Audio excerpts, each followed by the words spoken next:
Bank account Lin হওয়া বা bank account freeze হওয়া এই দুটি শব্দ কি একই? আমরা অনেকেই ব্যাংক অ্যাকাউন্ট লিন বা ব্যাংক অ্যাকাউন্ট ফ্রিজ এই শব্দগুলি শুনছি সাইবার ক্রাইম মামলাগুলির ক্ষেত্রে বা মানি লন্ডারিং মামলাগুলির ক্ষেত্রে। আমরা অনেকেই মনে করি যে ব্যাংক অ্যাকাউন্ট ফ্রিজ বা ব্যাংক অ্যাকাউন্ট লিন হওয়া এই দুটি শব্দ সমার্থক বা একইভাবে ইউজ করা হয় বা ইন্টারচেঞ্জেবলি ইউজ করা হয়, কিন্তু মোটেই তা নয়।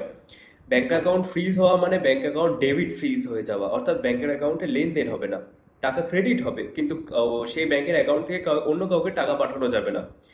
কিন্তু অন্যদিকে ব্যাংক অ্যাকাউন্ট লিন হওয়া ব্যাপারটা কিন্তু সম্পূর্ণ আলাদা। ব্যাংক অ্যাকাউন্ট লিন হওয়া অর্থাৎ যে পার্টিকুলার ডিসপুটেড অ্যামাউন্ট আছে সেই পার্টিকুলার ডিসপুটেড অ্যামাউন্টের ওপরে ব্যাংক তখন লিন মার্ক লাগিয়ে দেয় যে এই পার্টিকুলার অ্যামাউন্টটাকে হাত দেওয়া যাবে না, বাদ বাকি ব্যাংক অ্যাকাউন্টে যা সমস্ত অপারেশন সেগুলো চলতে থাকবে।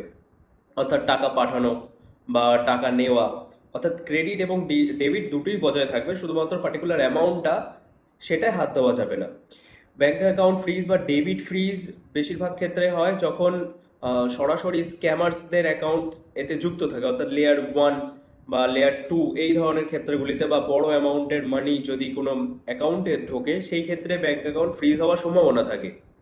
কিন্তু অন্যদিকে ব্যাংক অ্যাকাউন্ট লিড মার্ক হওয়া, অর্থাৎ ছোট অ্যামাউন্ট বা অনেক দূরের লেয়ার্স, যেমন লেয়ার 3, 4 বা 5, 6 এই লেয়ারগুলির ক্ষেত্রে ব্যাংক অ্যাকাউন্ট লিড মার্ক হওয়ার সম্ভাবনা থাকে।